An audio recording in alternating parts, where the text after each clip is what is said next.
Now we hop into our chapter 10 material, and chapter 10 is only 3 sections as well. The difference between chapter 8 and chapter 10 will seem significant, though. The final 2 weeks of this course is really going to feel like it's 3 sections, but they're 3 heavy sections, but they're not. You're doing all the calculus you did earlier, just with different styles of functions. Think about the functions that you've done calculus with so far in Calc 1 and Calc 2. Let's see, polynomials, linears, exponentials, logarithms, trigonometric, hyperbolics, right? Hyperbolic functions, pretty much that stuff. Right? You've integrated, differentiated, found power series for some of them, right? Yay. But there's 2 styles of functions you have not played with: parametric functions or parametric curves and polar equations. And that's what chapter 10 is about, parametrics and polars. Letting the cat out of the bag, polars are just specialized parametrics. So really, this whole thing is about parametrics. That's it. Calculus with parametrics is so fast that you're going to miss it if you blink, but I have a ton of pages. So I have a ton of pages just so that I make sure that I reinforce and rebuild some of the skills you might have lost in the intervening time when your brain has been on sequences and series. So it's a great review for the final exam. Whether you deal with parametrics on the final exam or not, you're still dealing with the same calculus you'll need for the final exam. So it's a really good way to round out the course. So welcome to chapter 10. I don't cover 10.1 because there's 0 calculus in 10.1. 10.1 is a review of parametric equations, and that's why I have a video link if you need the review. A lot of students don't actually need to review parametric equations, but it is still imperative that if you don't know what a parametric equation, a set of parametric equations is, that you learn that. Will I have you graph them by hand a lot? No, not really complex ones. Very simple ones, yes, but not complex ones. So that is in my review video right up there. I highly recommend you take a look at it. Okay. But we're going to go through calculus, Calc 1 and Calc 2 all over again with parametrics. We'll start with the derivative. We won't have to worry about limits, so don't sweat that. Everybody breathes a heavy sigh of relief. All right. So first of all, suppose you're given a set of parametric equations. X is a function of time. Y is a function of time. If you really want to see truly what a great representation of a parametric curve is, I have it in my video, but I feel like it's fun to do here. So I'm going to go ahead and do it here. Let me go to, where's my YouTube? And I'm going to YouTube. Since Google is a verb, I'm going to YouTube something too. Here we go. All right. And hopefully this person doesn't talk. I want to see something. Hold on a second. Here we go. All right. So I'm going to show you what a parametric curve truly is. This should be very impactful, what I'm about to do. This should really give you the idea, the truth of a parametric. Sharing my screen. There we go. All right. Can you guys see an Etch-a-Sketch on your screen? I asked the question, but unfortunately I can't see the chat. Let me get my chat open up. Tab. Okay, cool. Perfect. All right. So this left knob, it controls the horizontal movement. The right knob controls the vertical movement. So this left knob is a function of time, X as a function of time.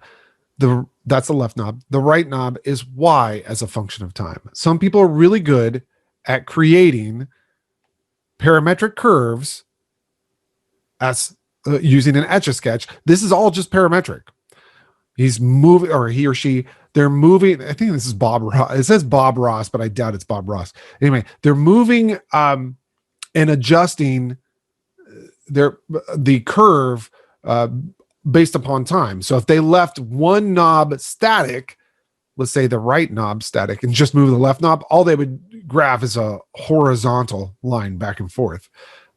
So anyhow, you can see all the little trees, pretty little clouds.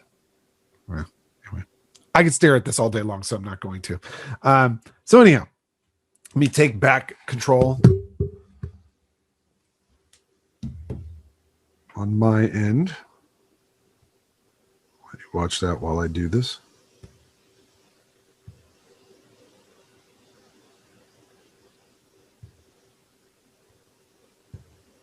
There we go.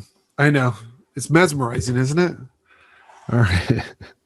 So, but that's a perfect example of what a parametric curve is. It's just an Etch-a-Sketch. That's all parametrics are, Etch-a-Sketches. Okay. So that being said, given an Etch-a-Sketch, parametric curve, how do you compute the derivative? Well, it's actually pretty easy. dy dx, so y is a function of x here. dy dx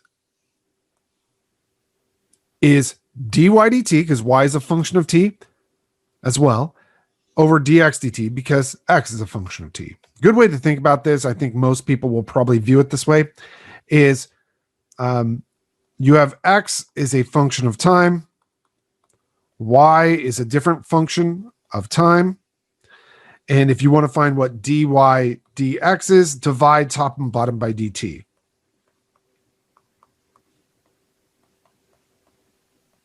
There you go. And now you can just take the derivative of this with respect to time, derivative of that with respect to time, and then take their quotient, and you have the derivative with respect to x, dy dx. That is true given that obviously dx dt is non-zero. If dx dt is zero, like identically zero, then there's a major issue, right? That just basically means you're not moving the knob that controls the horizontal axis. And so you have this function just going up and down, which means it's not a function, right? And so you can't actually find its slope because the slope is infinite. So that's, if you don't move the left knob, the X knob, you're just sketching a vertical line. Anyhow, it's also true that dx dy, if you want to find the derivative of x with respect to y, same trick, divide top and bottom by dt. Super duper nice. Finally, what about the double derivative? Double derivative actually takes a little bit for people to understand. So let me go ahead and showcase this. If I said that I have the double derivative, which means the second derivative of y with respect to x, you would have to agree that is the derivative with respect to x of the derivative of y. People will say, yeah, of course. I totally get that. Okay. And we happen to know by this formula right here, the derivative of something with respect to x is the derivative of that something with respect to t divided by the derivative of x with respect to t. So again, the derivative of something with respect to x is the derivative with respect to t of that something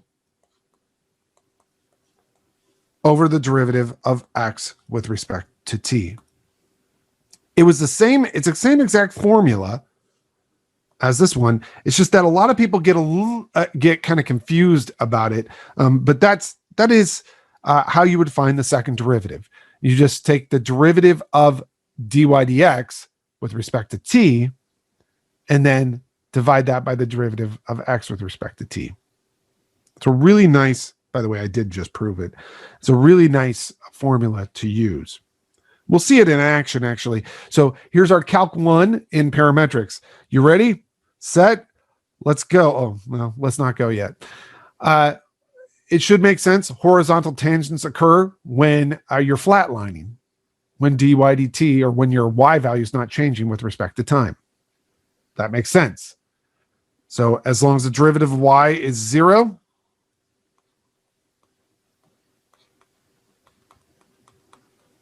you have a horizontal tangent. This is provided that somebody just didn't walk away from the Etch-a-Sketch.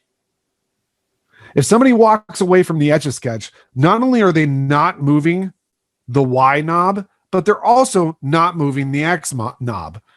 And so if nothing is moving, you don't have you don't necessarily have a horizontal tangent. It's just that nothing's moving right now. Somebody just walked away from the Etch-a-Sketch.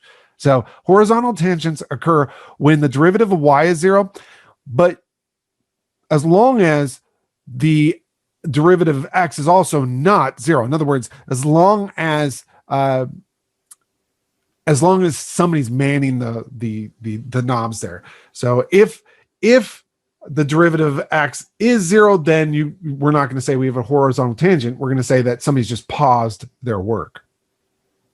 Vertical tangents also work in the opposite scenario. In other words, you have a vertical tangent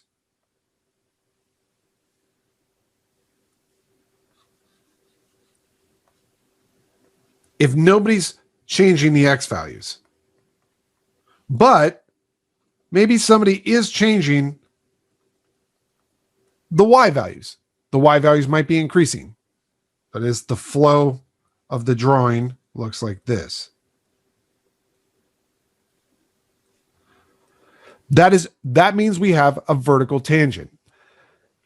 However, that point in space, nobody is moving the X knob there, but that doesn't mean you have a vertical tangent, because also nobody's moving the Y knob. So you don't have a vertical, nor do you have a horizontal tangent when nobody's turning the Etch-a-Sketch knobs. That's kind of a good way to think about it. It also might be confusing to some people. I apologize if that is. Basically, you just want to make sure denominators are non-zero. Okay. All right.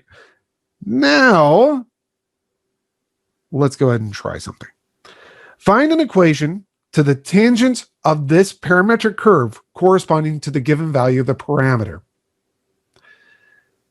Heads up, do I expect you to be able to graph x of t is equal to t cosine of t, y of t is equal to t sine of t by hand?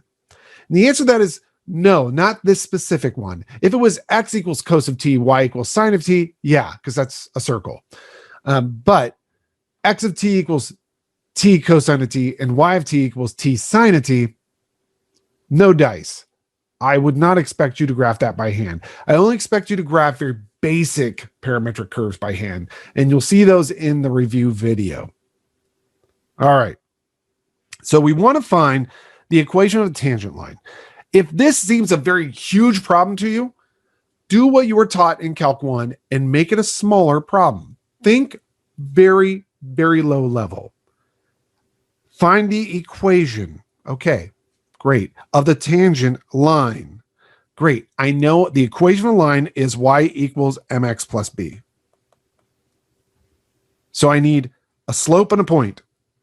Need slope and point. So I've taken a very complex sounding question.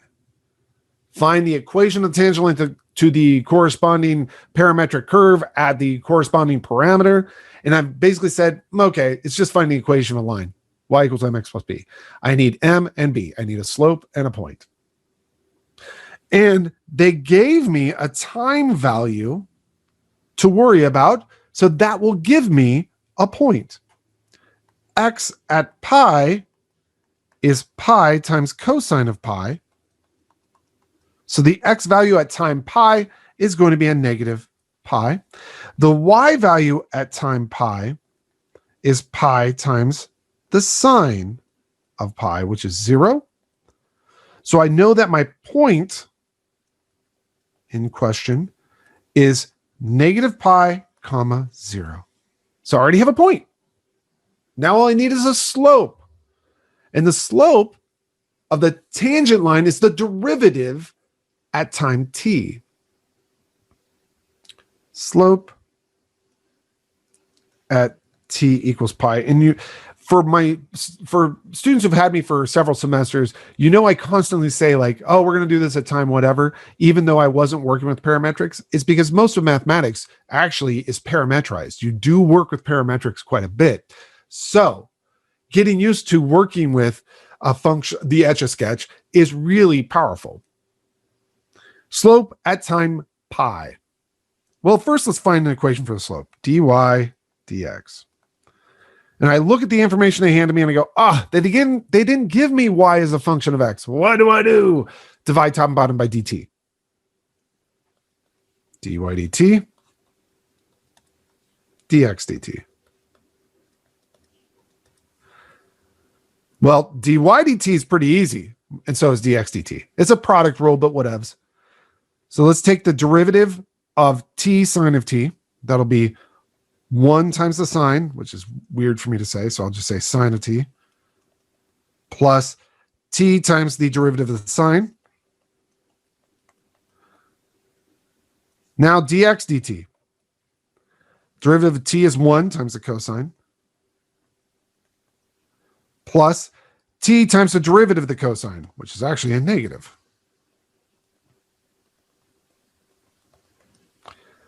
Great, I found dy dx. It's in terms of time, but I found dy dx. I need to find dy dx, the slope, at time equals pi. So let's plug in pi. Sine of pi minus pi cosine of pi all over cosine of pi minus pi sine of pi. Everybody hungry? Is equal to sine of pi is 0.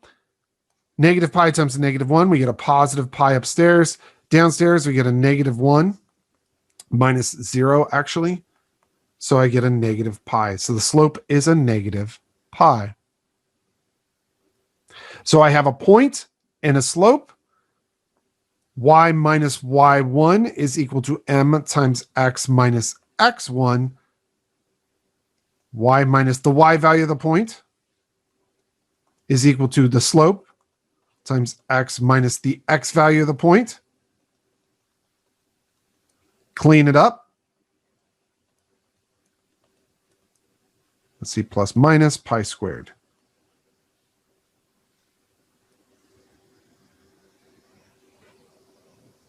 I think the numerator is supposed to be a positive.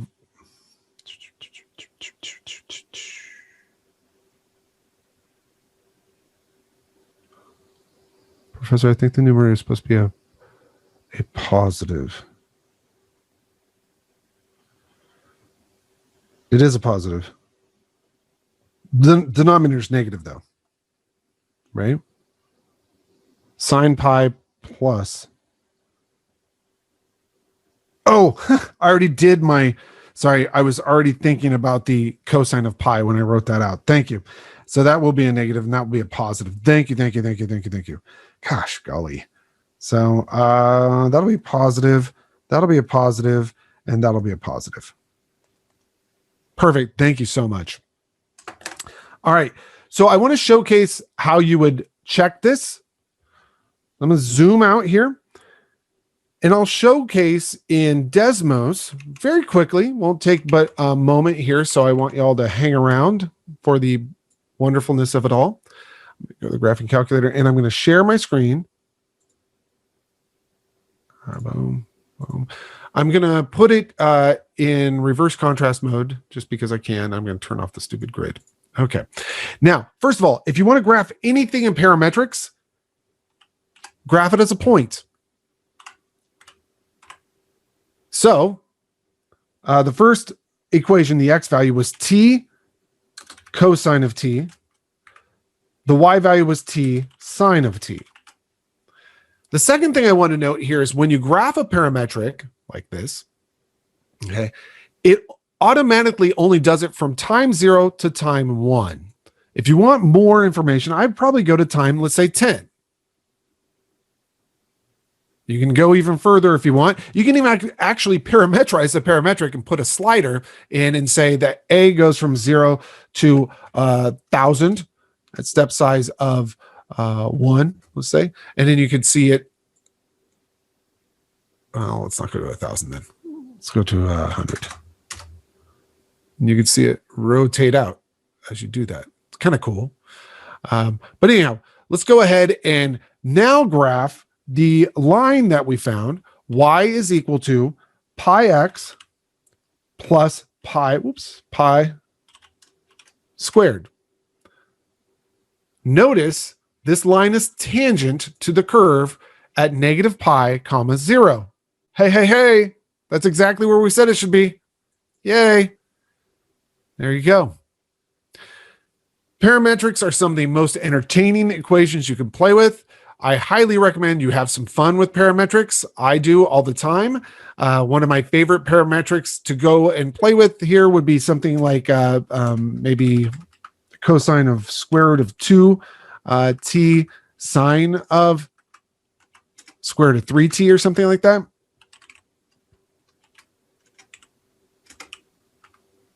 Actually, let me do B and A. And I'll go from time to time n. Okay. And n will go from 0 to 10. Step size of 1. So let me showcase what this looks like. I'm going to zoom in because it works better. Zoom into a 1x1 window. I guess it didn't work better, did it?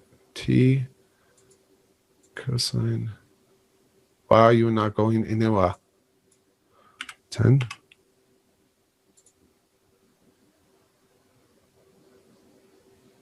No. Cosine of square root of 2. We'll start with 2. T comma sine of square root of 3 t. Okay, so now it's working. 0 to 100. I find parametrics to be very beautiful. They're just gorgeous curves. And if you change these from A to B, now I'll do it. A to B, add sliders. You can do this. And let me see if I can also parametrize. Kind of curious if I could do that. Oops, I don't want negative values. That's probably why. 0 to 100, step size 0.1, 0 to 100, step size 0.1, and I'll slow these down in a moment here. And this one as well. And I don't want it to go to 100. Maybe I'll have it go to 10. I just find parametrics to be absolutely gorgeous. So with this, we are done.